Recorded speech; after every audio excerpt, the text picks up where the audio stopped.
종합 토론은 좌장이신 유민봉 사무총장님께서 계속 진행해 주시겠습니다. 예, 앞서 두 분의 발표를 들었습니다.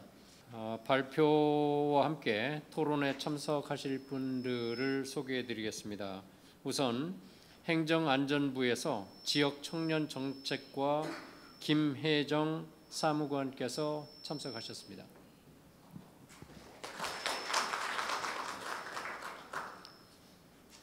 다음은 이치카와 슈 미야기현 서울사무소 장님께서 참석하셨습니다. 그리고 전북대 행정학과 하동현 교수님께서 토론자로 참여하셨습니다.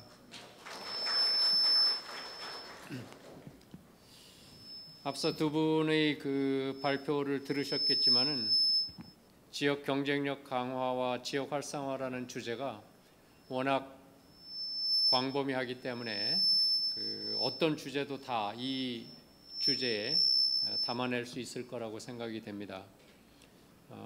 다만 그 두 분의 발표는 성격이 좀 대비되는 것 같아요.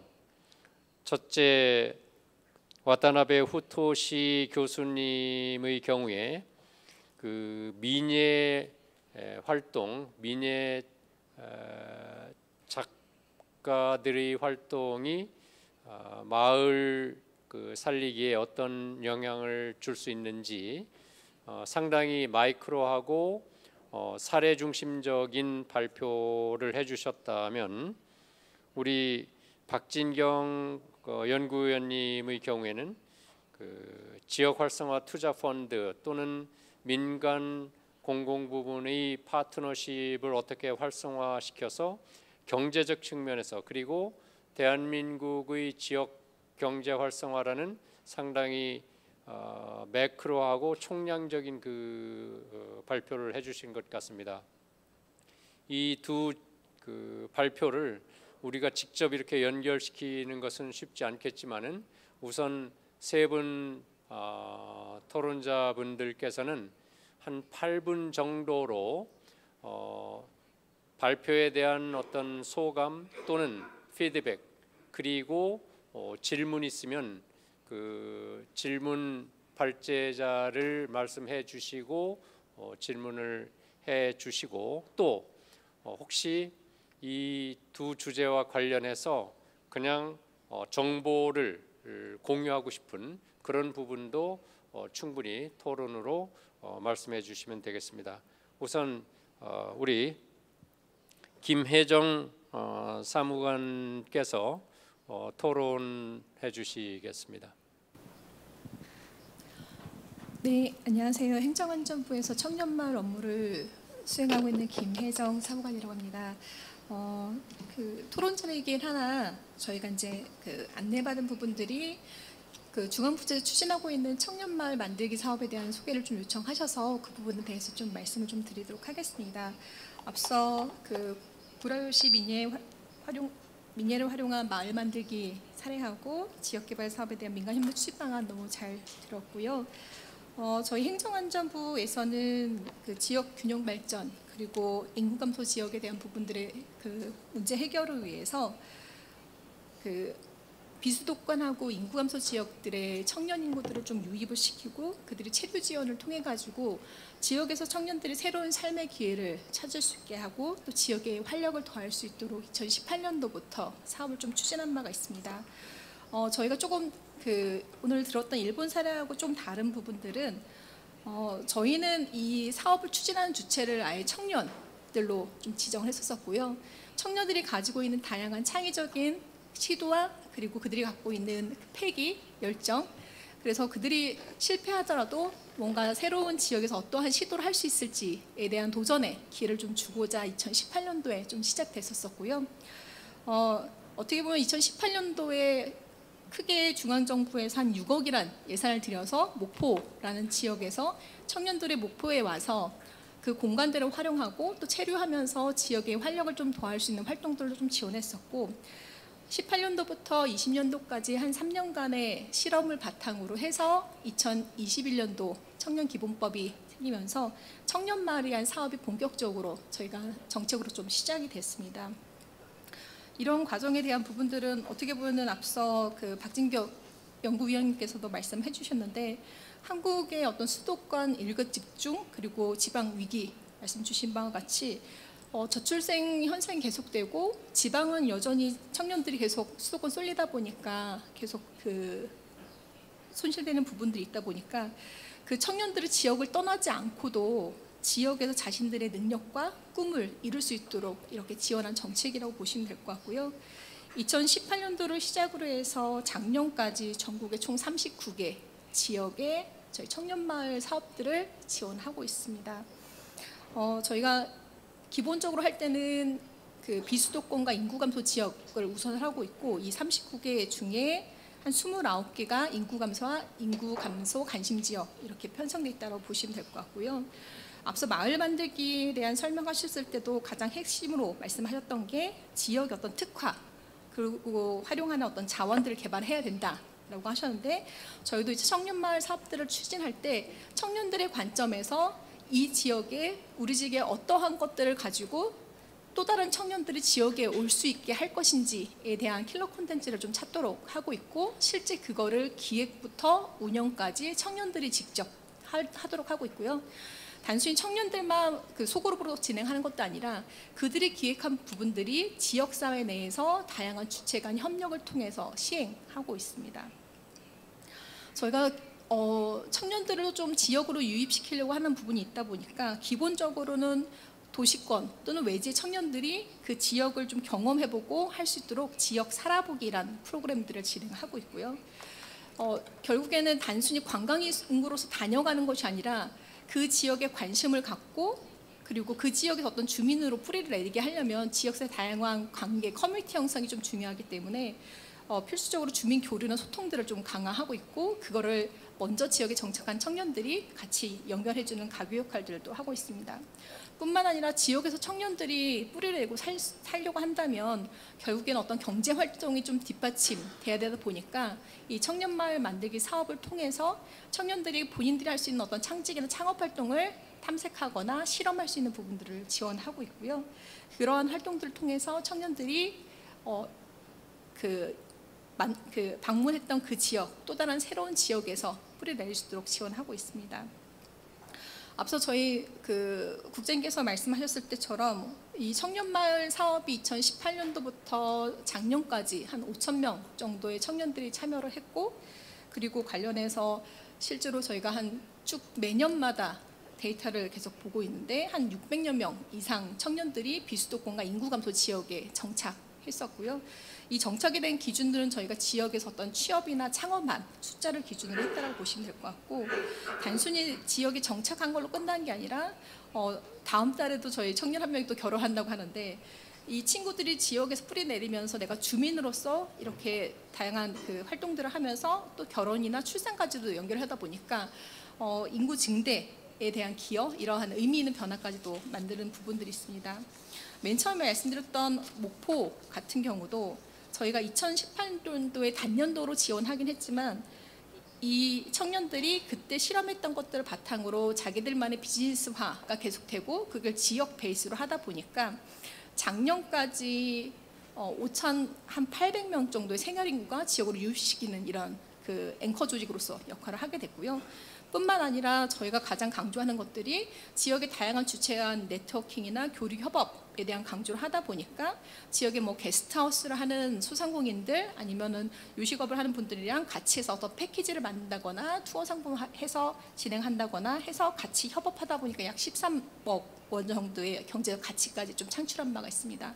어떻게 보면 이렇게 역량 있는 청년 인재들, 인적 자본들이 지역을 내려감을 통해서 그 지역을 어떻게 지속적으로 주민으로서 어떤 개발시키고 또 지역에 활력을 더할지에 대한 역할들을 좀 하고 있는 부분들이 있고요. 그걸 위해서 이제 부처에서 좀 지원하고 있다고 보시면 될 것 같습니다. 저희가 이제 2018년도 시작해서 올해까지 7년차 이 사업들을 하고 있는데요. 저희가 이 사업들을 할 때 단순히 그 사업의 어떤 그 조직 체계로서만 보는 게 아니라 청년들이 지역에서 지자체랑 또 공공이랑 이런 파트너십을 가지고 지역 사업들을 적극적으로 제안하고 실행할 수 있도록 진행하고 있고요. 이를 위해서 그 행정안전부 같은 경우는 교육부라든지 아니면 중소벤처기업부라든지 관련된 부처 간의 협업을 통해서 또 지역사업에 연결될 수 있도록 하고 있습니다. 한 예로 좀 설명을 드리면 교육부에서는 창업교육 혁신 선도 대학이란 부분들이 하고 있고, 그 대학을 통해서 지역의 어떤 로컬 비즈니스 기반으로 청년들이 지역에 정주할 수 있도록 문화를 만드는데, 실제 그런 것들 할 때 지역에서 선행했던 우수 사례인 청년마을들이 어떤 강사 또는 실습지로서 청년마을을 같이 함께 그 현장 캠퍼스를 활용할 수 있도록 이런 부분을 부처 간 협업도 하고 진행하고 있고요. 뿐만 아니라 청년들이 모든 걸 다 개발하고 할 수 없기 때문에 저희가 지자체에다가는 요청하는 부분들은 지자체가 인프라를 좀 구축한다거나 지역에 뭔가 유입되고 이후에 정착하려는 청년들한테 일자리에 대한 정보나 아니면 그들에 대한 그 취창업이라든지 이런 부분들까지도 지역의 어떤 청년 정책하고 연결돼서 지원할 수 있도록 하고 있고요. 이를 위해서 올해 같은 경우에는 그 광역, 시도 그리고 기초 시군구에 대한 협의체를 구축하고 다양한 청년들의 목소리를 좀 들을 수 있도록 그런 구조들을 좀 만들고 있습니다. 뿐만 아니라 청년들이 다양한 그 지역 베이스로 그 비즈니스 사업들을 하고 있는데, 실제 이들의 성장 좀 견인하기 위해서 저희가 올해 좀 새롭게 시도하는 부분들은 기업하고 청년마을들, 기업이 지역에 좀 관심을 갖고 또 청년 세대를 위해 투자할 수 있도록 이렇게 연결해주는 그런 사업들도 추진하고 있습니다. 이렇게 좀 간략하게 저희 청년마을 사업에 대한 청년마을 만들기 사업을 좀 소개해드렸습니다. 감사합니다. 예, 토론보다는 오히려 앞에 두 분의 발제와 함께 정부 행안부에서 추진하는 청년 마을 사업에 대한 그 소개랄까, 따라서 우리 두 분의 토론하시는 분은 앞서 발제 내용과 지금 김혜정 사무관께서 발표한 청년 마을 또는 지금 정부가 추진하는 지역 살리기, 지역 경제 활성화에 대한 어떤 정책에 대한 어떤 질문 같은 것이 있으면 그것을 포함해서 토론에 임해 주시면 감사하겠습니다. 그러면 이치카와 슈 소장님 토론 부탁드리겠습니다. 今回私ですね、ちょっとスクリーンを用意させていただきました。これも使いながら今言っていただいた問いに対してお答えしていきたいと思います。私はですね、宮城県ソウル事務所の市川です。ちなみにこの場でお伺いしたいんですけれども、宮城県のことをご存知の方、手を挙げていただいてよろしいですか。結構いらっしゃいますね。ありがとうございます。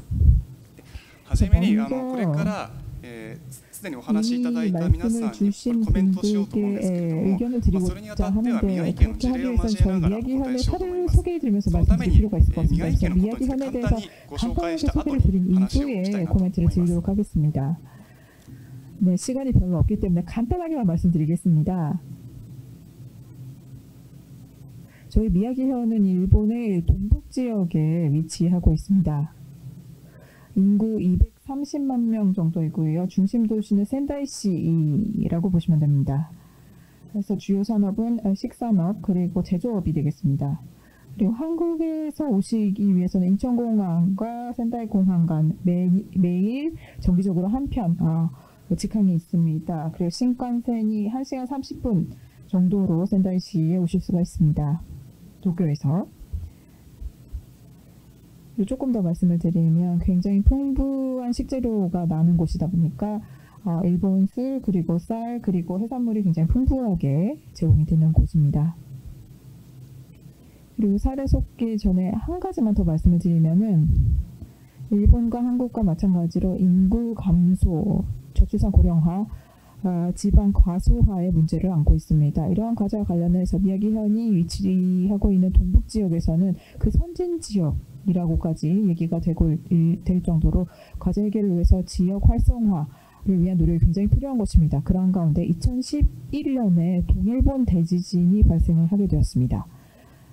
그래서 미야기현은 피해로서 굉장히 많은 피해가 있었던 편이기도 합니다. 그래서 이 재해로 인해서 과제가 굉장히 크게 더 떠오르게 됨과 동시에 한편으로 이 재난을 계기로 해서 각 지역에서 과제를 해결하기 위한 지역 활성화의 움직임이 더욱더 활발해지게 되었습니다.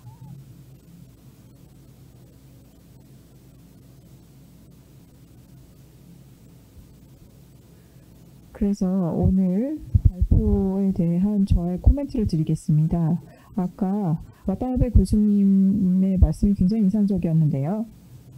도토리 중부의 예술 층에 있어서 인재 교류가 활성화됨에 따라서 그 활동을 통해서 변화에 대한 대응력이 키워질 수 있었다라는 말씀을 하셨는데요. 어쩌면 그러한 변화에 대한 대응력이 있었기 때문에 지금도 문화가 남아있을 수 있었지 않았을까라는 상상을 해봤습니다. 그래서 그런 점에서 굉장히 큰 공감을 하게 되었는데요. 지역이 지속해 나가기 위해선 지역 안에 변화에 대한 대응력을 마련해 둘 필요가 있을 것 같습니다. 그렇게 하기 위해서는 지역 안에 인재의 다양성을 확보를 한다든지 혹은 외부와의 다양한 교류의 기회를 만드는 것이 굉장히 절실하게 필요하다고 생각을 합니다. 실제로 2011년 동일본 대지진이 발생했을 때 이후에 복구가 잘 진행이 되고 있는 지역에서는 그런 외부와의 교류가 굉장히 잘 진행이 된 곳입니다. 그래서 이런 점에 있어서 오늘 몇 가지 사례를 준비를 해왔습니다. 그래서 그 사례를 소개해 드리겠는데요.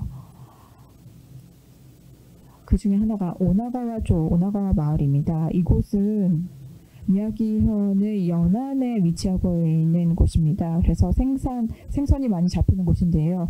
이 마을도 굉장히 큰 피해를 입었던 곳입니다. 인구의 10% 가까이가 임명이 소실이 되는 그런 굉장히 피해가 컸던 지역입니다. 그래서 지진 전에 인구 10,000명 정도였는데 현재 인구는 6,300명 정도밖에 남지 않았습니다. 그래서 한편 이 오나가와조는 복구의 성공 사례로서도 꼽힙니다. 그 포인트 두 가지를 말씀드릴 텐데요.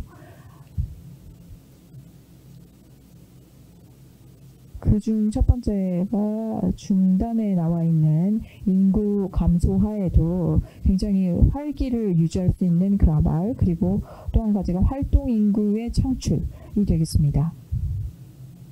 먼저 첫 번째로 인구 감소 하에서 활기차고 활력을 유지할 수 있는 마을을 유지할 수 있었던 이유는요. 오나가조는 인구 감소가 진행되고 있었던 곳이었습니다. 그리고 지진 피해로 인해서 굉장히 많은 주민들을 잃었습니다. 줄어드는 인구에 대한 대응을 마련하는 것이 굉장히 주요 과제가 되었습니다. 그래서 마을은 다음과 같이 방침을 마련하였습니다. 마을의 기능을 종전의 상태로 돌리는 것이 앞으로 예견되는 인구 감소 하에도 지속 가능한 지역사회의 모습을 그리면서 마을을 만들어야겠다라는 것이었습니다. 그래서 20년 후 혹은 30년 후에 지역사회의 모델이 될 수 있어야 된다라는 것입니다. 그래서 이러한 방침 하에 마을 만들기를 추진을 했습니다. 그래서 세 번째, 활동 인구와 관련된 내용인데요. 오나가와조는 활동 인구의 창출을 굉장히 중요하게 생각을 했습니다. 이 활동 인구라고 하는 것은요, 무엇이냐면 오나가와라는 말을 활용해서 다양한 활동을 하시는 분들을 의미합니다. 정주하지 않아도 괜찮습니다. 오나가와라는 말을 이제 용기를 사용해서 마을을 활용해서 자유로운 발상과 아이디어를 활용한 그러한 여러 가지 활동들을 하시는 분들을 통해서 지역 경제의 활력을 유지하겠다라는 그러한 컨셉입니다. 그래서 외부의 힘을 활용해서 지역 경제의 활력을 창출해 나가는 것이 되겠습니다. 참고로 위에 보시는 사진은 역사 앞에 중심 상점가의 모습인데요. 굉장히 깨끗하고 사람들이 많이 활기차고 차 보이는 그런 장면이지요. 저도 굉장히 좋아하는데요. 밑에 있는 사진은 외부 분들이 활용하는 시설입니다. 외지분들이. 그래서 이 시설을 통해서 일을 한다든지 미팅을 한다든지 혹은 사람에 따라서는 외부 분들이 업무에 활용할 수 있는 장소로 제공을 해드리는 시설입니다. 두 번째 사례입니다. 마지막 사례가 되겠는데요. 아키우 지역입니다. 이 아키우 지역은 센다이 중심부에서 차량으로 30분 정도 떨어져 있는 곳에 있는 온천 지역으로 유명한 곳입니다. 온천지로서 1500년 정도의 역사를 가진 지역이기도 합니다. 저도 일본에 돌아갈 때 자주 방문하는 곳이기도 합니다. 그래서 이곳도 마을 만들기 성공 사례로서 최근에 굉장히 화제가 되고 있는 지역인데요. 아키우 지역도 고령화가 굉장히 진행이 되고 있고 인구 감소가 극심한 곳이기도 합니다. 그리고 온천 지역이기도 하지만 숙박자 수가 굉장히 줄어들고 있는 상황에 처해 있습니다. 그래서 최근 수년 동안 숙박자 수 증가는 하지 못하고 있지만 관광객 수가 약간 증가하고 있는 경향을 보이고 있습니다. 그래서 그 이유는 외부로부터의 신규 사업자들을 활용한 것입니다. 그 대표 중에 하나가 와이너리가 되겠습니다. 가장 위에 보시는 사진이 그것에 해당되는데요. 와이너리를 통해서 지역을 활성화하자. 그래서 와이너리 협회의 지역분들이 이제 이 시설을 만들었습니다. 그리고 가장 밑에 봅니다. 아키우를 잘 만들기 위한 지역분들이 공동으로 하기 위한 민간 회사를 만들게 되었습니다. 그 프로젝트의 사례로 하나로서 역사 있는 고민가가 개축이 되어서 카페로 만들어서 거점이 되었습니다. 이 회사는 와이너리의 사장님의 의지를 보며 이제 감동을 받아서 만들게 된 사업자입니다. 중간의 사진은 최근에 과거에 미국 분이 주도하고 있는 크래프트 맥주를 만드는 곳입니다. 양조장입니다. 그 밖에 아키우에서 자기가 하고 싶은 일을 시작하는 젊은 분들의 이주가 굉장히 늘어나고 있습니다. 외부 인재들의 도전이 다음 도전들을 불러일으키고 그러한 연쇄 작용을 통해서 활기가 돌아오고 있습니다. 아키우를 더욱더 재미있는 곳을 만들자 하는 사람들이 모여들고 있습니다. 이 아키우 지역의 활동들은 지역과 행정의 노력으로 있었던 움직임은 아닙니다. 계획적인 것이 아니었습니다. 외국의 신규 사업자들의 활약을 이 계기가 되어서 시동이 걸린 것입니다. 어떤 의미에서는 우연이라고 할 수도 있겠죠. 다만 현재 온천 료감과 신규 사업자들과의 연계 그리고 행정 사업자들과의 연계가 만들어지면서 점이 선이 되고 선이 면이 되고 있습니다. 조금 전에 우연의 상황이었다고 말씀드렸는데요. 이 외부로부터의 외지 사업자들의 도전에 대한 반응에 대해서는 지역사회 그리고 행정 차원에서는 선택할 수 있는 것이라고 생각을 합니다. 외부로부터의 도전을 지역사회가 제대로 환영을 하고 또 거기에 때로는 파트너가 되고 협동을 하고 협조를 하고 그것이 지역 활성화에 있어서 굉장히 중요한 요소가 될 수 있을 것이라고 보고 있습니다. 우나와조도 그리고 아키우 지역도 아직까지 많은 과제를 안고 있는 지역이기는 하지만 아까 와다나베 교수님이 말씀하셨다시피 다양한 인재가 교류하는 지역이 됨으로써 변화에 강하고 그리고 혁신이 창출되기 쉬운 그러한 지역이 되기 시작한 것이 아닐까 그렇게 보고 있습니다. 마지막으로 여담입니다마는 중간에 크래프트 맥주 양조장의 설립 경위를 말씀드리겠습니다. 이 크래프트 맥주의 회사의 사장님이 언젠가 일본에서 양조장을 만들어 보겠다라는 꿈을 가지고 계셨다고 해요. 그래서 누군가 그 얘기를 했는데 그 이야기가 일본 전국에 퍼졌을 때 미야기현의 담당자가 직접 미국까지 날아가서 저희 지역으로 오시지 않겠어요? 라고 추천을 해서 말씀을 드려서 오시게 되었다고 합니다. 그러니까 그렇게까지 말씀하신다면 한번 가보겠습니다. 라고 현지에 오셨는데 그랬더니 아키우 지역이 굉장히 적합지였던 것이죠. 그래서 이미 도전을 하고 있는 그 사업자분들이 계셨기 때문에 그분들이 재밌다 해서 같이 해보고 싶다라고 해서 센다이 아키우 지역에서 이 양조장을 만들게 되었습니다. 지금 말씀드린 여담인데요. 이것과 같이 지역이 변화하기 위해서는 그러한 어떤 지역에는 없는 것을 가지고 있는 외지분들의 어떤 활약과 지역과의 협업이 있는 가운데 어떤 새로운 것들이 만들어질 수 있지 않을까라는 것을 느끼게 된 사례였습니다. 그 밖에도 다양한 사례가 있긴 하지만 제가 너무 많은 시간을 잡아먹어 버렸기 때문에 일단 저의 코멘트와 가설은 이상으로 마치도록 하겠습니다.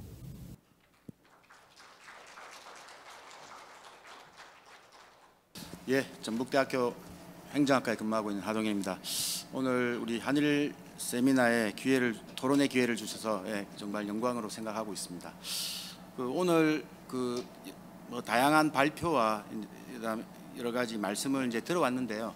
제가 첫 번째 이제 생각하고 있는 것은 오늘 우리 이 세미나의 테마가 이제 지역의 경쟁력을 어떻게 확보하고 어떻게 활성화할 것인가. 그러니까 뭐 일본도 그렇고 한국도 마찬가지지만 인구 감소, 저출산, 뭐 지역 쇠퇴 이제 이러한 어떤 큰 어떤 사회적인 배경을 기반으로 해서 어떤 지역이 이전만큼의 어떤 여러 가지 어떤 현상이라든지 충분한 어떤 그 유지를 하지 못하고 있는 이 상황 속에서 어떻게 비수도권 지역에서 뭐 일본도 마찬가지입니다만 이제 비대도시 지역, 도시 지역이 아닌 지역에서 어떻게 어떤 새로움을 다시 재발견하고 활성화로 이끌어갈 것인가, 사람이 살만한 지역으로 만들어갈 것인가, 이제 이런 어떤 고민을 하게 되고 있는 것 같습니다. 보통 이제 지역을 구성하는 요건들은 뭐 여러 가지가 있을 수가 있겠습니다. 무엇보다도 이제 사람이 있을 것이고, 그리고 이제 어떤 면에서는 사람의 어떤 경제적인 생활을 돕는 산업과 여러 가지 이제 경제 활동이 있을 것이고, 그리고 또 그 지역을 규정할 수 있는 여러 가지 자연 환경과 여러 가지 그 속에서 나타나는 문화적인 부분들이 있을 것입니다. 오늘 그 발표는 어떤 면에서는 그런 측면에서 각각의 입장에서 이제 말씀을 해주신 것 같습니다. 특히 이제 우리나라에서의 이제 나주라든지 오늘 박진경 박사님의 이제 발표는 대체적으로 어떤 전체적인 어떤 외부와의 협력, 특히 이제 국가와 정부와의 협력을 통해서 이 지역을 어떻게 활성화시켜 나갈 것인가에 대한 부분에 좀 초점이 맞춰져 있다면, 뭐 나주도 어떤 면에서는 우리나라에 아까 그 시장님 발표하신 것처럼 조선 시대부터 아주 유구한 역사를 가지고 있고 정말 우리나라에서 상당히 손꼽을 수 있는 역사의 보고의 도시입니다만, 오늘은 주로 어떤 면에서 나주라는 지역이 그 광주와 상당히 연계되어 있는 지역이고, 또 혁신도시라는 지역이 들어옴으로써 그 속에서의 어떤 경제적인 활동을 어떤 식으로 맞추어 갈 것인가에 대한 부분에 대해서 조금 중점적으로 말씀을 해주신 것 같습니다. 이제 그게 반면에 이제 일본에서 그 오신 우리 그 히로타 시장님과 와타나베 교수님께서는 결국은 이제 지역의 어떤 발전, 지역의 뭐 아까 그 와타나베 교수님의 이제 그 발표문에서도 내발적이란 말씀을 쓰셨는데, 어떻게 지역의 것을 어떤 식으로 특성화를 시켜서 이 외부와 연결해서 전달해 나갈 것인가, 활성화로 이끌어갈 것인가, 이제 이런 부분에 어떤 내부적인 힘을 구축해 나가는데 이제 좀 초점을 맞춰서 말씀을 해주시는 것 같았습니다. 그래서 어떤 면에서는 지역 경쟁력을 만들어가는 입장에서 한편으로는 독자적으로 할 수 있는 부분이 있을 것이고 지역의 힘으로서, 또 한편으로는 외부와의 연계, 국가와의 지원을 통해서 만들어갈 수 있는 부분이 있을 것인데, 이제 그 부분을 각각의 입장에서 한국과 뭐 일본이라는 다른 환경을 가지고 있지만 각각의 입장에서 그것을 이제 상당히 초점적으로 구체적으로 말씀을 해주신 것 같았습니다. 이제 이 속에서 저는 아무래도 제가 이제 뭐 우리나라에서 여러 가지 이제 연구를 하고 있는 입장에서 또 우리 정책 이전이라는 논의가 있습니다. 결국은 해외 사례라든지 외국의 어떤 특성을 보고 우리로서는 어떻게 이제 소화해 나갈 것인가, 아니면 우리는 어떤 식으로 그것을 제도화하고 어떤 적용해 나갈 것인가, 이제 이런 어떤 연구가 주로 이제 정책 학습, 뭐 정책 이전이라는 논의가 있는데요. 이제 그런 관점에서 오늘 주로 있었던 일본의 어떤 발표들을 좀 제 나름대로 몇 가지 이제 특징들을 한번 살펴보게 되었습니다. 첫 번째는 뭐 우리나라에서도 이런 논의는 있습니다만, 결국은 이제 쿠라요시 시장님의 여러 가지 발표를 보면 어떤 면에서 그 지역이 가지고 있는 다양한 자원을 상당히 이제 새롭게 이제 재규정하고 이것들을 어떻게 연결할 것인가, 이런 고민들을 많이 하고 있는 것 같습니다. 이제 나주시 같은 경우는 결국은 아까 뭐 여러 가지 나주와 쿠라요시가 어떤 뭐 30년간 교류를 해왔지만 서로 간에 이제 어떤 처해 있는 입장이 좀 많이 다르다고 볼 수가 있는 것 같습니다. 나주는 광주라는 배후에 아주 큰 도시를 가지고 있고, 그다음 혁신도시라는 새로운 것이 들어오고 있기 때문에 어떤 면에서는 새로운 물자와 투자가 지속적으로 만들어질 수 있는 도시라면, 결국은 쿠라요시시는 기존에 있던 어떤 전통과 문화, 그리고 자연 환경을 어떤 식으로 활용을 해서 이제 지역의 활성화를 이끌어갈 것인가, 이제 이런 고민 속에서 기존의 쿠라요시가 가지고 있는 자연과 문화를 어떻게 연결할 것, 어떻게 발견하고 연결해 나갈 것인가, 이제 이런 쪽에 상당히 이제 관심을 가지고 만들어 오신 것 같습니다. 이제 그래서 다양한 어떤 아까 뭐 주유라는 여러 가지 이제 관광 상품을 서로 간에 이제 점과 점을 연결하는 여러 가지 노력들을 해오시고 있는 것 같고요. 그리고 뭐 나중에도 말씀을 드리겠습니다만 어떤 지역의 주민들의 어떤 전반적인 참여를 이끌어내기 위한 여러 가지 활동을 전체적으로 만들어내고 계신 것 같습니다. 그리고 이제 두 번째로는 상당한 어떤 새로운 어떤 것에 대한 가치 부여, 결국은 이제 가치를 재창출하는 게 가장 중요한 것 같습니다. 우리나라에서도 뭐 결국은 지역은 각각의 다 지역의 특성과 문화를 가지고 있는 것 같습니다. 있습니다. 뭐 제가 지금 현재 일하고 있는 전라북도의 이제 전주시라는 곳도 뭐 여러분들 다 아시다시피 우리나라의 뭐 다양한 어떤 뭐 조선왕조의 기본적인 어떤 출발점에 있는 지역이고, 또 한편으로는 뭐 비빔밥이라든지 미식의 도시로 상당히 유명한 지역입니다. 이러한 것들을 어떤 식으로 이제 지역 자원을 어떤 관광 상품화 아니면 지역의 어떤 특성화를 외부에 알릴까, 이제 이런 고민들을 하고 있는데요. 이런 차원에서 아까 와타나베 교수님의 결국은 이제 미네라는 것이 쿠라요시시에서 뭐 단연간 20세기 이후 아니면 이전부터 상당히 축적되어 온 것이지만, 어떤 면에서는 그것이 이제 잠재되어 있다면 아무도 여기에 대해서 뭐 외부에서도 알지 못할 것이고 지역 자원으로도 이제 활용되기 상당히 어려울 것이라고 생각합니다. 그렇지만 이제 이러한 것들을 많은 사람들의 노력과 새로운 것들에 대한 의미를 새롭게 부여해 나가면서 이러한 것들을 결국은 쿠라요시의 새로운 특징으로 이제 어떤 면에서 끌어올리는 이러한 작업들이 상당히 뭐 보이지 않는 분들과 뭐 행정의 노력도 있을 것이고, 또 여러 가지 몇몇의 선구자들의 어떤 노력에 의해서 상당히 이제 지역의 특징, 어떤 면에서 묻혀갈 수 있는 여러 가지 어떤 문화적인 특성이 상당히 지역의 아주 대표적인 특징으로 이제 만개할 수 있는 이제 이런 어떤 계기가 되었다. 결국은 지역 문화, 가지고 있는 지역 문화를 어떤 식으로 가치를 어떻게 우리가 보고 그것을 새롭게 구성해서 새로운 것으로 재만들어 갈 것인가. 특히 여기에는 아까 이제 뭐 쿨하게 보이기 위해서 이제 대중문화와의 어떤 연계, 아까 만화 영화라든지 애니메이션과 연결한 여러 가지 이제 이러한 노력들, 그러니까 어쩌면 현대적 가치로서의 새로운 재창출, 이제 이런 부분들을 상당히 이제 고민하고 계신 것 같고, 이제 이러한 것들을 다시 한번 만들어내는 것 같아서 상당히 또 인상 깊었다고 볼 수가 있겠습니다.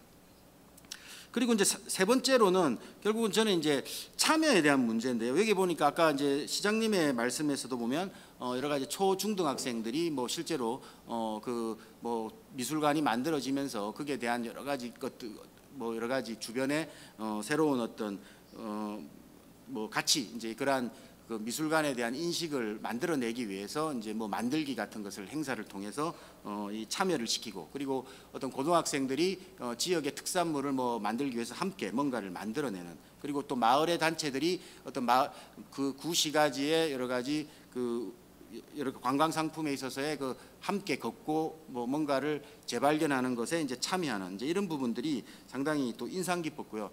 또 한편으로는 그 중에서도 저는 아까 이제 나중에 이제 질문으로 한번 말씀을 드리고 싶은데 아까 이른바 일본 말로 이제 낙가마, 어떤 동료를 재창출하는 사업에 상당히 중요하다. 결국은 쿠라요시의 어떤 고민들을 함께 고민하고 그것들을 주도적으로 이 사업을 이끌어가기 위한 어떤 분들에 대한 어떤 창출, 그 사람들의 어떤 증가, 이제 이런 것들에 대한 고민들이 실제로 이제 사업으로 나타나고 있고, 이게 쿠라요시 시만이 아니라 결국은 도토리현 아니면은 어떤 이 쿠라요시나 도토리를 사랑하는, 최근에 이제 우리 같으면 이제 생활 인구라는 개념 속에 같이 나올 수가 있을 것 같은데, 이제 그런 어떤 관심을 가진 사람들이 함께 참여할 수 있는 어떤 인재 육성에 대한 프로그램이라는 것을 이제 잠깐 아까 소개를 해주셨는데, 이제 그런 부분들이 이 어떤 면에서 참여자의 어떤 새로운 사이클을 만들고, 결국은 아까 민예를 창출했던 어떤 지역의 어떤 다양한 어떤 외부와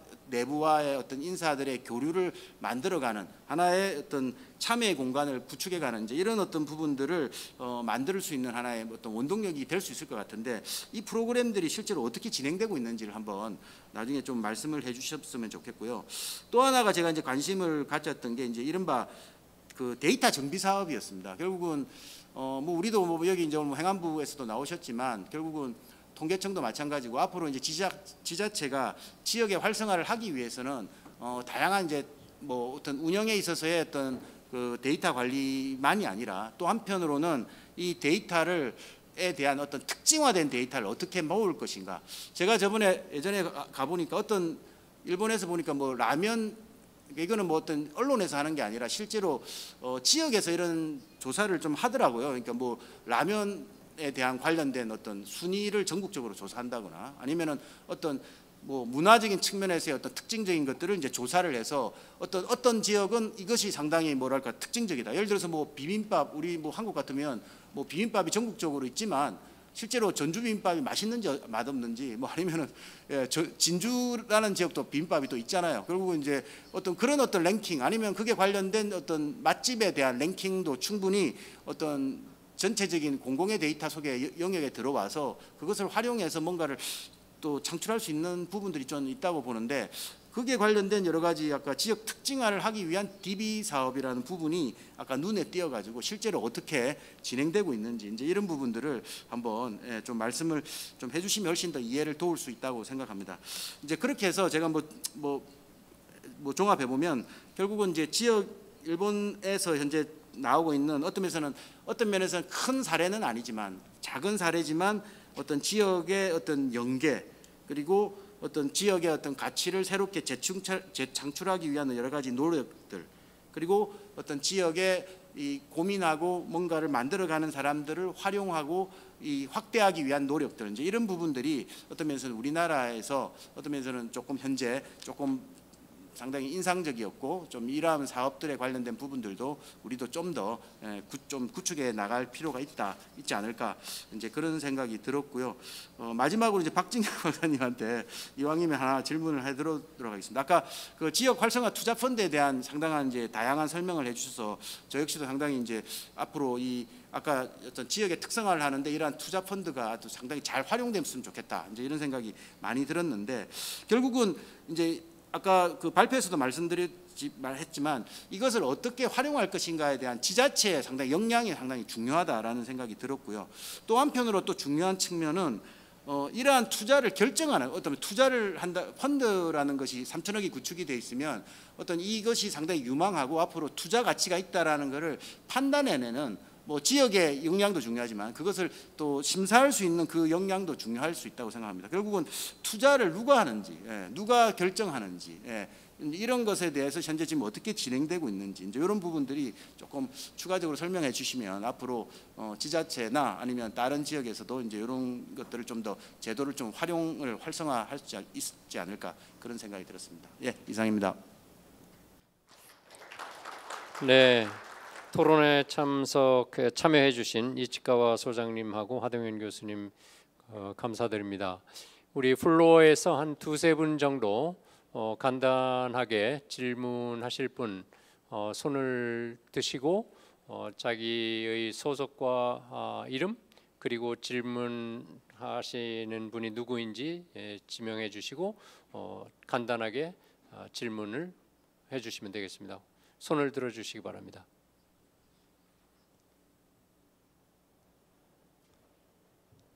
예. 여러분들 플로어에 계신 분들 대신해서 그러면 제가 그 질문을 하도록 하겠습니다. 우선 와다나베 교수님 말씀 잘 들었습니다. 그런 민예가 마을 살리기에 큰 기여를 할 수 있다.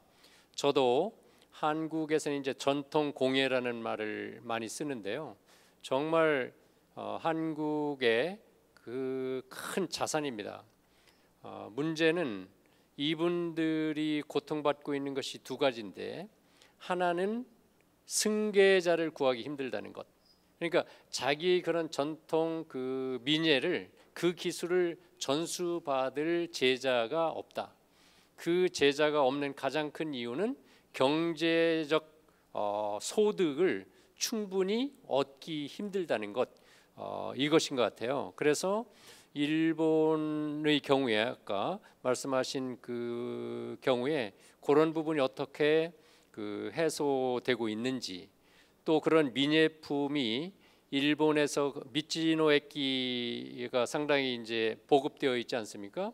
그런 미치노 액기하고는 어떻게 연결되어 있는지가 궁금했습니다.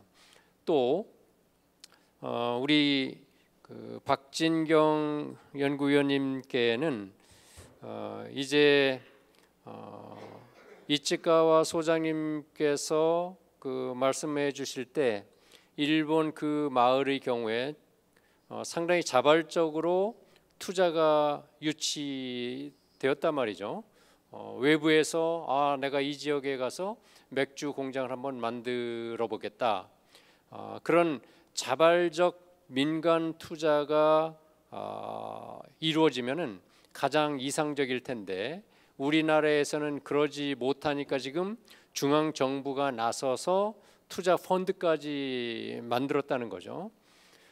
그럼에도 불구하고 민간인의 기업인의 입장에서 투자를 한다는 것은 투자 대비 수익이 확보되어야 되는 건데 인구가 감소된다는 것은 그만큼 수요자가 줄어든다는 것이라서 이제 펀드를 통해서 자금 조달은 어느 정도 도움을 주겠지만은 보다 근본적으로 내가 투자를 했을 때 수익이 확보될 수 있을까에 대한 어떤 그 확신이 서지 않으면은 지역에서의 민간 투자 또는 퍼블릭 프라이빗 파트너십은 한계가 있을 수 있겠다는 생각이 들어서 그런 민간 투자를 유인하는데 어떤 한계가 무엇인지 한번 그 말씀을 부탁드리고요. 마찬가지로 이치카와 소장님께는 그러면 어떻게 일본의 그 초에서는 이런 민간인의 자발적인 투자가 이루어질 수 있었던가? 정부의 역할은 정말 적극적으로 공무원이 나서서 우리 지역에 투자해 주십시오. 그런 적극적인 노력은 했지만 그 이외에 행정적, 재정적 지원은 그 어느 정도 이루어진 것인지, 그리고 그 투자 민간 기업인은 지금 수익을 좀 내고 있는 것인지 그것이 궁금하고요. 우리 김혜정 사무관님께는 우리 청년 마을이 상당히 그래도 39개 마을을 지원할 정도로 확대되고 어떤 성공적인 측면을 말씀해 주셨는데요. 청년 마을은 행정안전부에서 직접 지원을 하지 않습니까? 그러면 행정안전부에서 직접 지원하는 이 프로그램하고 지방자치단체, 시도, 시군구에서도 다양한 어떤 청년 기업가를 유치하고 도와주기 위한 프로그램들이 있지 않습니까? 이렇게 행안부에서 직접 지원하는 프로그램과 지방자치단체가 지원하는 프로그램과의 어떤 차별성은 무엇인지, 그리고 초기에 그 청년 마을 사업가들에게 이제 6억 정도를 지원해 준다고 그랬는데 이 지원이 몇 년간 지속되다가 언젠가는 이제 중단이 되는 건데 그렇게 중단되었을 때 지속 가능성은 어느 정도 있는 것인지 이 부분에 대해서 좀 궁금했습니다. 그래서 오늘 그 발표해 주신 두 분과 이치카와 소장님과 김혜정 사무관님께서 한 그 3분 정도씩 그 답변을 부탁드리고 아까 하동현 우리 교수님께서 질문은 오히려 히로타 구라요시 시장님께 많은 질문이 이루어졌던 것 같습니다. 그래서 히로타 시장님께도 한 3분 정도 시간을 드리도록 하겠습니다. 자, 그러면 우리 와타나베 교수님부터 답변을 부탁드리겠습니다. 네, 질문 감사드립니다. 그러면 저는 일단 하동현 교수님께서 해주신 지역의 자원을 현대적인 가치로서 재창출해내는다라는 하는 과제로 정리를 깨끗하게 해주신 데 대해서 다시 한번 저도 제 발표에 대한 정리가 된 것 같습니다. 감사합니다. 역사학에서 전통의 발명이라고 하는 개념이 있습니다. 전통이라고 하는 것은 옛것을 그대로 받아들이는 것이 아니라 시대에 따라서 새롭게 변화를 시켜 나감으로써 전통이 유지가 된다라고 하는 개념인데요. 그런 의미에서는 미네도 쿠라요시의 문화적 특징이라고 하는 부분도 현대에 맞춘 발전을 해야 한다라고 생각을 합니다. 그리고 생활인구라는 표현을 해주셨는데 일본에서는 관계인구라고 표현을 하고 있습니다. 아마 여러분들도 아실 텐데 이 관계인구를 늘리기 위한 다양한 대응 등이 있습니다. 이주자들을 늘리고자 한다면 좀처럼이라고 해도 이주까지 이어지기는 상당히 허들이 높고 대담한 결정을 하지 않으면 이주는 어렵습니다. 그래서 이 이주보다는 사실 정기적으로 쿠라요시시에 와주시고 봉사활동도 괜찮고 무언가 관련을 가져주시는 그러한 인구부터 늘리는 것이 지역 활성화의 트렌드로 지금 일본 국내에서는 이어지고 있다는 말씀을 드리겠습니다. 이주자를 늘리기 위해서 다양한 정책을 펼치고 이제 겨우 한 명을 했다. 이런 코스트 베네핏의 밸런스가 상당히 좀 잡기 어려운 부분이 있기 때문에 이 관계 인구를 일단 늘린다라는 부분에 일본은 포커스를 하고 있고 앞으로도 중요해집니다.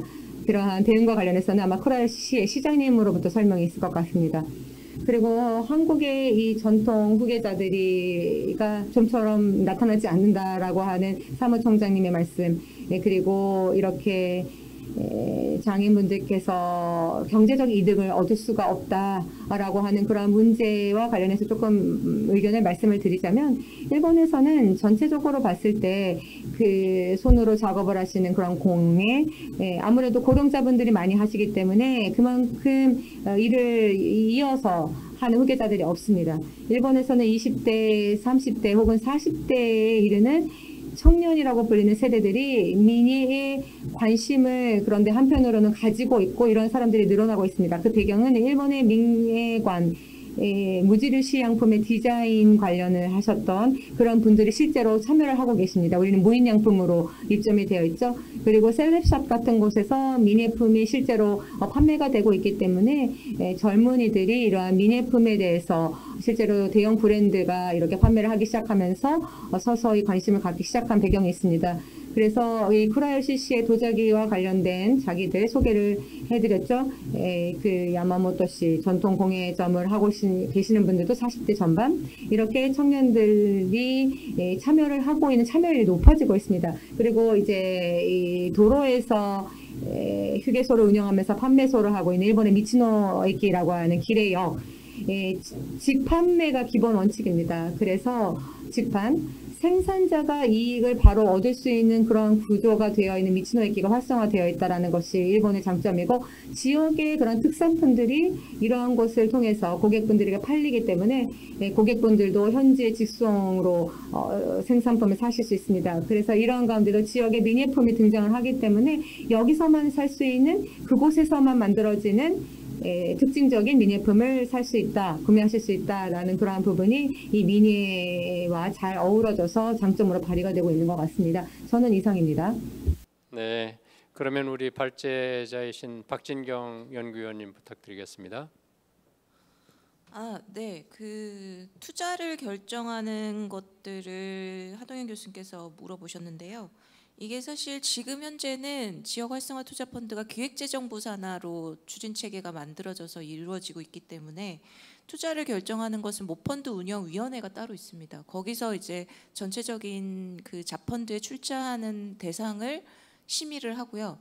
지방자치단체 내에서는 지금 사실 이 투자를 결정하는 추진 체계가 구체적으로는 마련이 되어 있지 않은데 전북 같은 데는 보니까 자체 운영위원회를 심의위원회를 구성하는 추세에 있더라고요. 그래서 그렇게 하거나 아니면 그 지방의 출자 출연 심의위원회 이런 것들을 활용하고 계시고요. 그다음에 이제 그 민간은 아까 사무총장님께서 말씀하셨던 그 민간 투자 유인의 한계, 그러니까 이게 사실 지금 민간 투자가 되지 않는 이유는 수익성 확보가 되지 않기 때문에 그런 거거든요.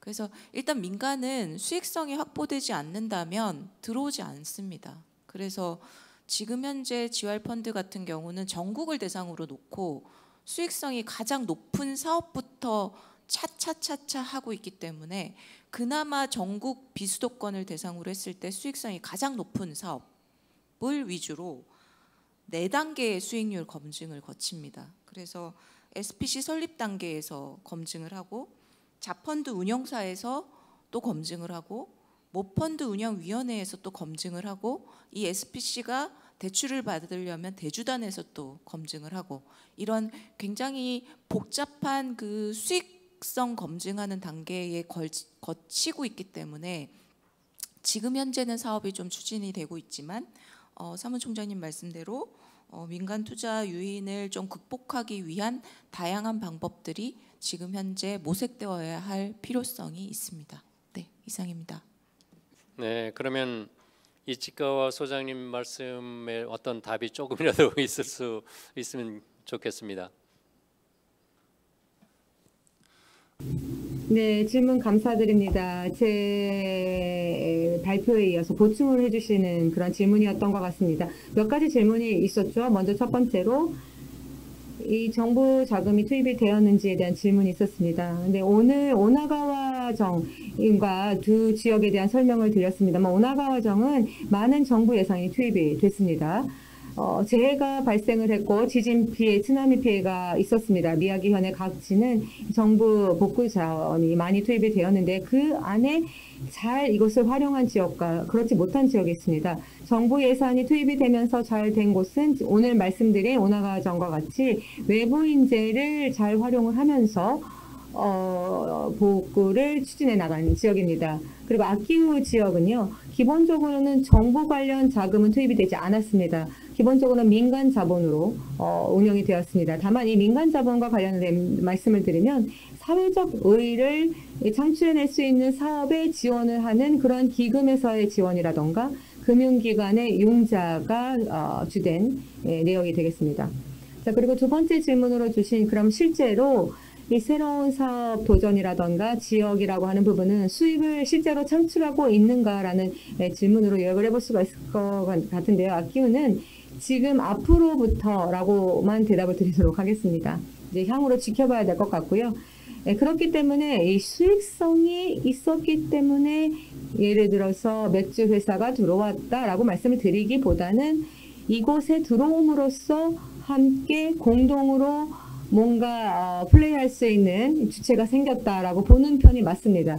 협력을 해주는 미야기현 직원이 나아가서 말씀을 드린 것처럼 행정기관이 협력을 해주는 것이 아니냐라는 주위의 서포트 상황 등을 종합적으로 판단을 하고 그동안 왔던 것 같습니다. 명확한 시장 안에서 수익을 올릴 수 있는지 확신이 있었는지는 저는 잘 판단할 수가 없을 것 같고요. 그래서 이 아키우 지역 오늘 말씀드린 안건은 앞으로입니다. 앞으로 이 점과 전을 잘 연결해서 선으로 연결해서 수익을 올릴지 여기에 행정기관을 포함을 하여서 다양한 연결고리를 만들어서 경제 효과를 아마 만들어 갈 겁니다. 저희도 어느 정도 각오를 해야 하고요. 이 기회를 잘 살릴 수 있도록 노력을 해 나가고자 합니다. 이상입니다. 네, 답변 감사드리고요. 이제 김혜정 사무관님께서 그 답변 좀 부탁드릴까요? 네, 질문 감사합니다. 한 가지 더 좀 설명을 좀 드리면 저희가 청년마을 사업이 2018년도부터 21년도까지는 단년도 사업으로 5억에 최대 8억까지 지원했던 부분들이 있고요. 다만 이게 매년마다 청년들한테 너무 많은 비용을 지원한다라는 부분 때문에 이걸 단년도 체계를 22년도부터 바꿨습니다. 그래서 3년 동안에 2억씩 지원하는 체계로 좀 바꿨고, 그렇게 하면서 어떻게 보면 청년들이 단년도만 우리가 사업을 어떻게 할 건지 좀 구상했다면 오히려 그 3년간의 계획을 가지고 연차마다 어떤 식으로 확장이나 확대해 갈지에 대한 고민하게 됐고요. 행안부랑 지자체에서도 지자체형 청년마을 사업들을 하고 있는데 큰 차이라고 한다면 저희는 행안부 가면서 용역사업 방식으로 하고 있습니다. 청년들을 별도로 공모를 해서 그들한테 저희 중간재원기관과 계약 체결을 하는 방식인 거고, 그러다 보니까 저희가 하는 부분들은 청년들이 자율성이나 주체성이나 그리고 뭔가 주도성을 가지고 사업들을 기획하고 실행할 수 있도록 하는 부분들이 있고요.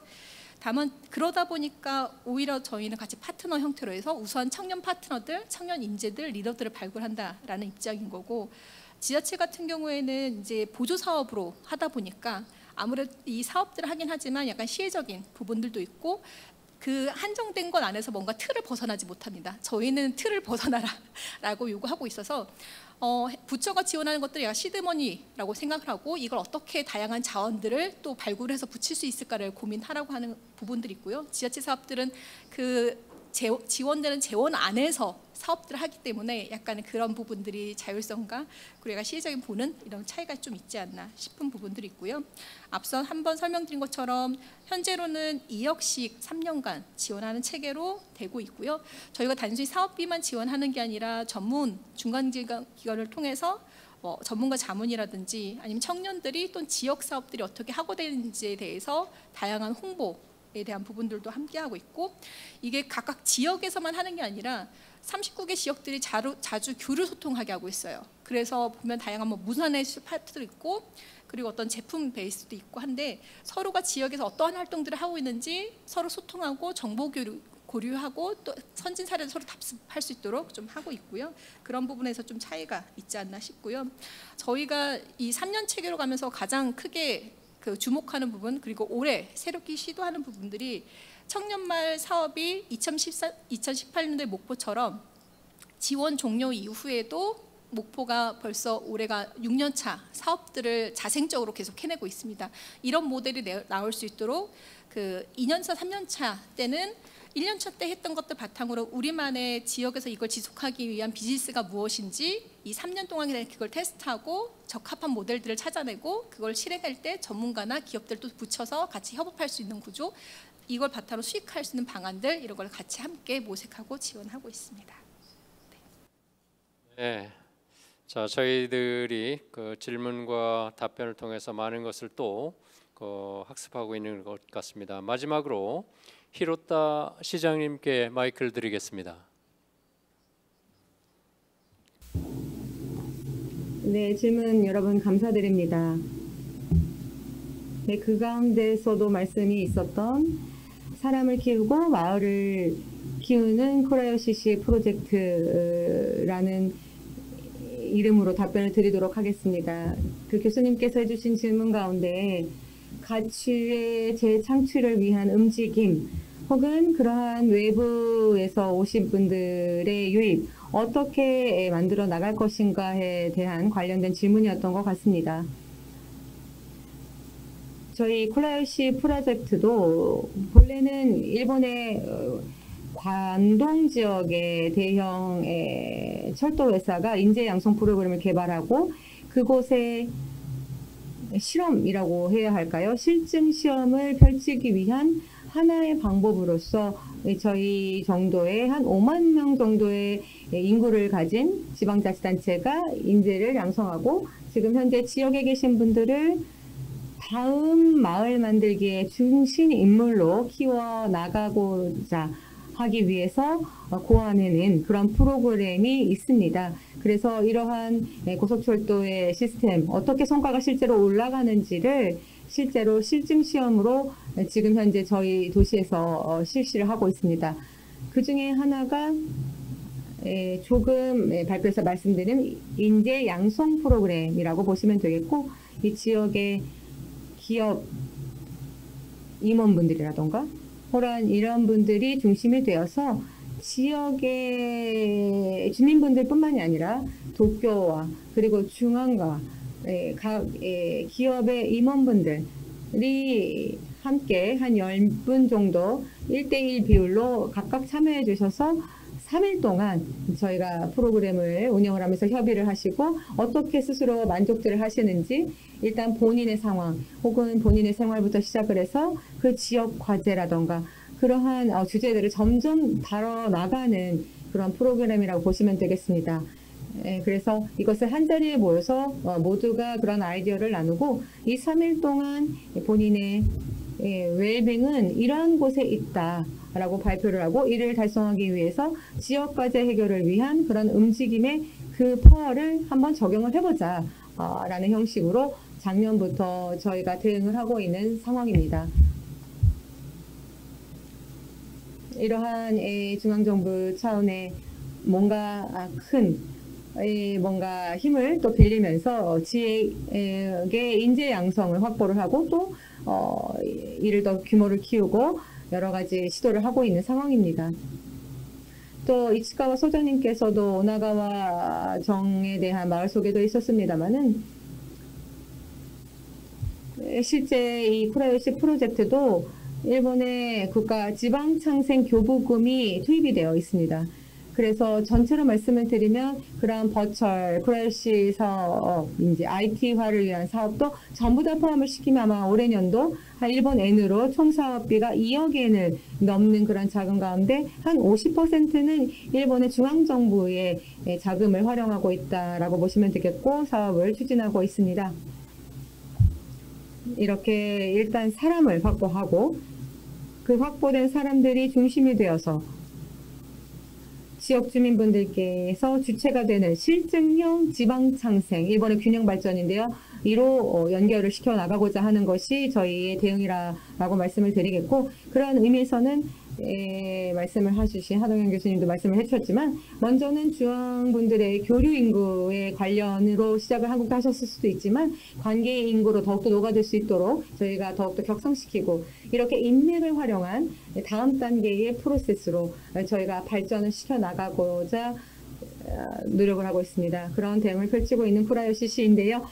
구체적인 답변이 되었을지는 모르겠지만 일단 말씀을 드리고 싶은 거는 외부의 힘을 활용해서 새로운 인재 양성에 어떻게 보면 하나의 지혜를 모아서 지금 저희 쿠라요시 씨가 열심히 노력하고 있다라고 정리해보고 싶습니다. 감사합니다. 네, 우리 시장님 감사합니다. 3분만 부탁드리겠습니다. 플로어에 계신 여러분들, 2024년 한일 공동 세미나를 이렇게 개최하려면은 사실 주최 기관은 많은 그 노력을 해야 됩니다. 그래서 우리 주재복 한국지방행정연구원 원장 권한대행님 그리고 고이케 기요시 일본 지자체 국제화협회 이사님께 마지막 1분 정도 마무리 인사 말씀을 부탁드리겠습니다.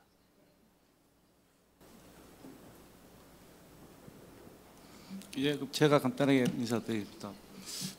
일단은 오늘 바쁘신 일 중에도 오늘 자장 맡아주신 우리 유민봉 사무총장님께 감사드리고요. 오늘 나온 그 발표와 토론 내용을 또 우리 연구원에서 다 정리를 했으니까 잘 정리해서 또 지방 발전과 관련된 사람들이 공유하고 또 그걸 토대로 발전 방안을 계속해서 만들어가도록 하겠습니다. 감사합니다. 네. 우리 고이케 이사님.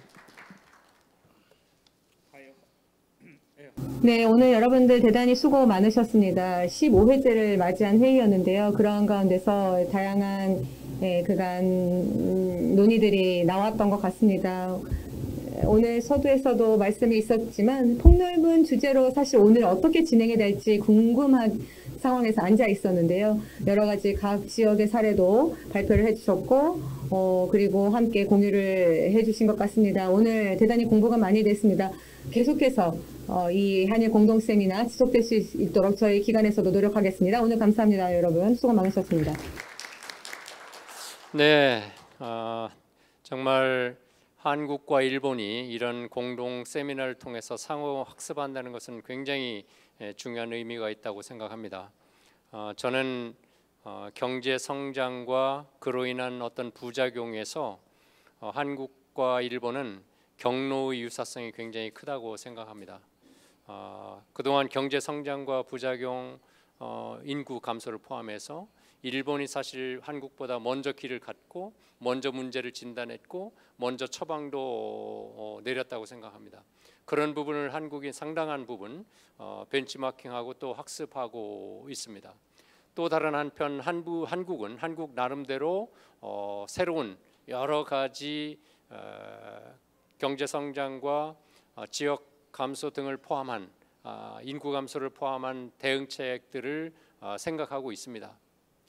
디지털 전원 같은 것은 오히려 일본에서도 상당히 관심을 가지고 있고 제가 알기로는 제주도의 올레길이 일본의 그 어느 현에 이렇게 사실 수출되기도 했습니다. 이렇게 한국과 일본은 상호 교류와 협력, 학습을 통해서 더 나은 미래를 늘 만들어가는 것이 아닌가 싶습니다. 오늘 이 자리가 그런 그 미래를 만들어가는 그 여정에서 하나의 점을 이루지 않나 그런 생각합니다. 제가 말씀드린 대로 오늘은 금요일입니다. 6시를 넘기지 않았습니다. TGIF 여러분 즐거운 금요일 저녁 되십시오. 수고하셨습니다.